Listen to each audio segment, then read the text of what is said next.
très important pour moi. Celui qui dit que le travail et les prières des siècles précédents nous ont amenés à ce jour. Quel sera notre héritage? Que diront nos enfants? Dites-moi, lorsque j'aurai fini ma vie, que j'aurai pu donner le meilleur à l'Amérique. Ajoutons tous notre travail, nos prières pour l'histoire de notre pays. Si nous ajoutons tout cela à l'histoire de notre pays, alors nous réussirons à donner un meilleur avenir à nos enfants. Et nos enfants, nos petits-enfants diront, ils ont fait ce qu'ils pouvaient, ils ont fait de leur mieux. Ils ont répondu présent, respecté leurs devoirs. Je vais terminer avec ce avec quoi j'ai commencé, le serment sacré. Devant Dieu et devant vous tous, je vous donne ma parole. Je serai toujours présent avec vous, je défendrai la Constitution, je défendrai la démocratie, je défendrai l'Amérique et je vous donnerai à tous mes services, non de pouvoir mais de responsabilité. Ensemble, nous écrivons une histoire américaine d'espoir et non pas de peur, d'unité, pas de division, de lumière, pas d'obscurité, une histoire de décence, de dignité, d'amour, de soin, de grandeur. Voilà l'histoire qui va nous guider, l'histoire qui va nous inspirer, l'histoire qui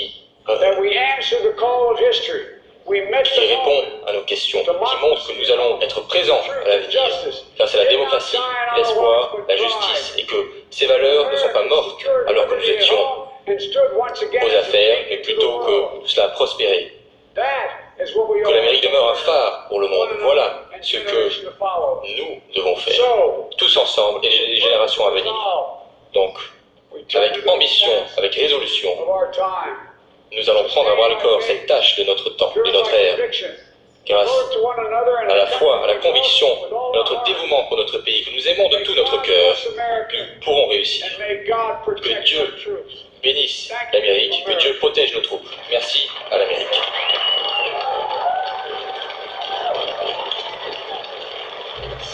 Voilà donc pour le premier discours du nouveau président des États-Unis, l'homme qui voulait réparer l'Amérique, qui veut réparer l'Amérique, conscient que d'énormes défis sont devant lui. Alors on va poursuivre cette émission spéciale avec vous, Jamal Mazi, qui nous a rejoint sur cette émission où collaborent, donc, je le rappelle, les différents médias francophones publics. Il y a beaucoup de choses à dire évidemment de ce discours qu'on va décrypter ensemble avec nos invités et nos correspondants. Bonsoir Julie, bonsoir à tous. Effectivement, nos invités toujours présents sur ce plateau, cette édition spéciale qui se poursuit à la fois sur France Info et en simultané sur la RTD. C'est donc aujourd'hui que tout commence pour Joe Biden. Les États-Unis qui ouvrent une nouvelle page de leur histoire, un nouveau président qui veut effacer le bilan de son prédécesseur. On va bien sûr analyser tout ça avec nos invités. D'abord, on va retrouver Agnès Varamian, notre correspondante à Washington. Vous avez suivi tout comme nous cette prestation de serment inédite dans ce contexte de crise sanitaire. C'est le premier discours officiel du désormais 46e président américain auquel on vient d'assister. Le contraste est saisissant, la tonalité n'est pas du tout la même avec son prédécesseur.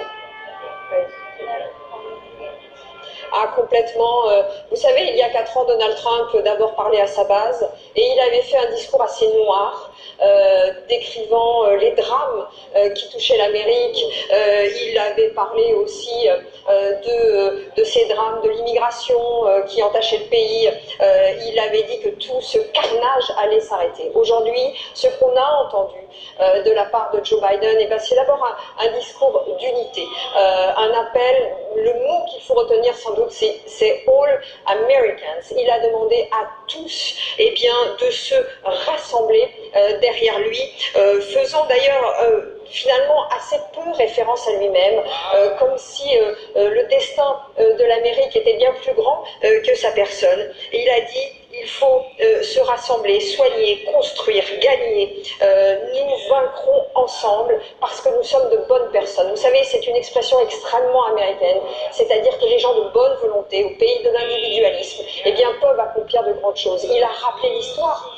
de ce pays, il a parlé de la résilience de ce pays pour inscrire finalement dans un destin commun. Il a dit il faut arrêter cette incivil pouvoir, cette guerre qui est cette guerre civile, en faisant référence à l'opposition des deux camps, entre les Trumpistes et les démocrates. Il a dit il faut arrêter de se crier dessus, il faut se rassembler. Et il a aussi, c'est ce que je retiens, l'unité et l'optimisme. C'est-à-dire qu'il a dit nous vaincrons, nous y arriverons parce que nous sommes l'Amérique. Et ça, c'est très important. Il a voulu redonner de la solennité et de la dignité à la fonction de président américain. Vous savez, nous avions un président, Donald Trump, qui depuis midi pile n'est plus président des États-Unis, mais qui était un populiste, qui appelait à l'irrespect des institutions.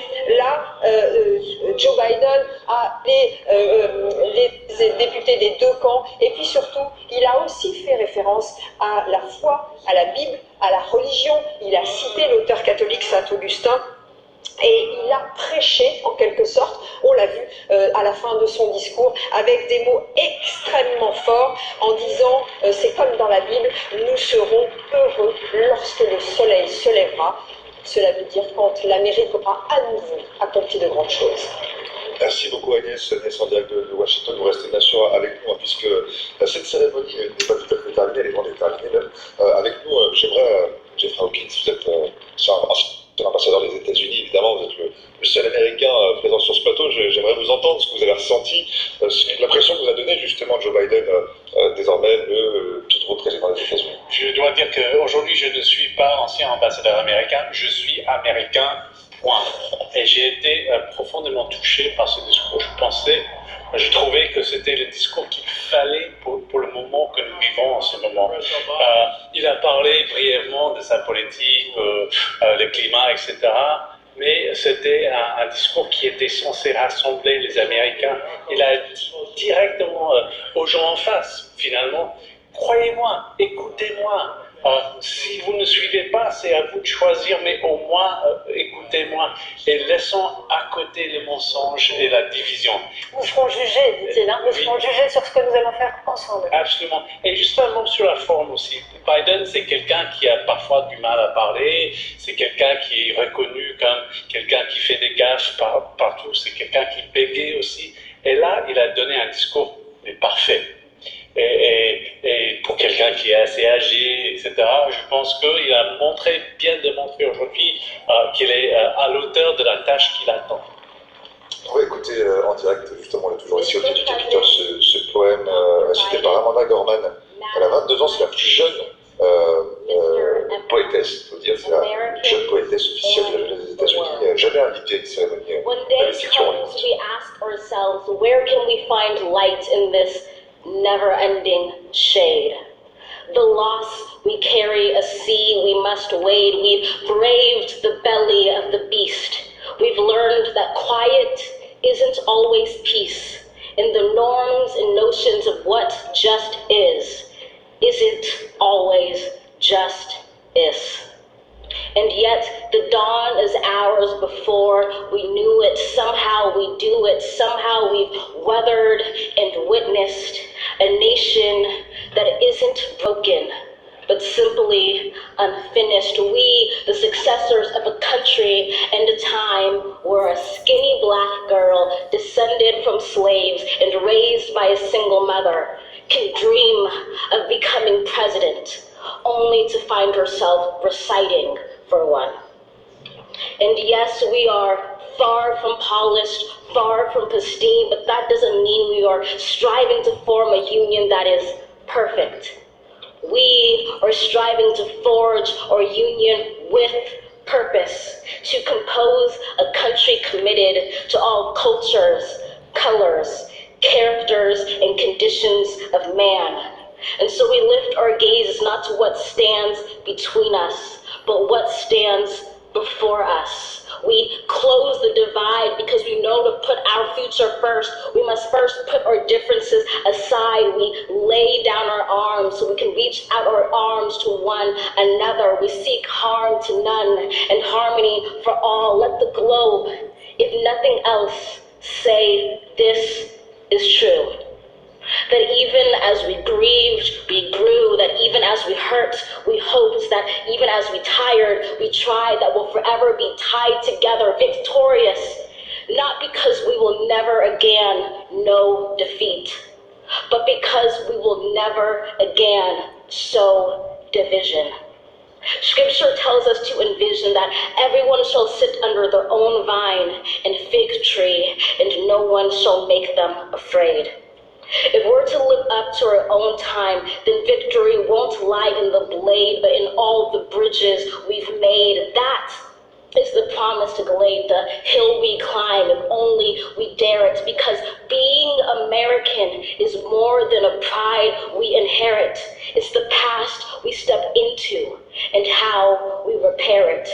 We've seen a force that would shatter our nation rather than share it, would destroy our country if it meant delaying democracy.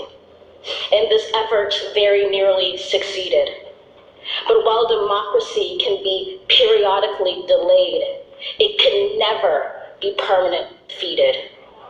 In this truth, in this faith we trust, for while we have our eyes on the future, history has its eyes on us. This is the era of just redemption. We feared it at its inception. We did not feel prepared to be the heirs of such a terrifying hour, but within it we found the power to author a new chapter, to offer hope and laughter to ourselves. So, while once we asked, how could we possibly prevail over catastrophe?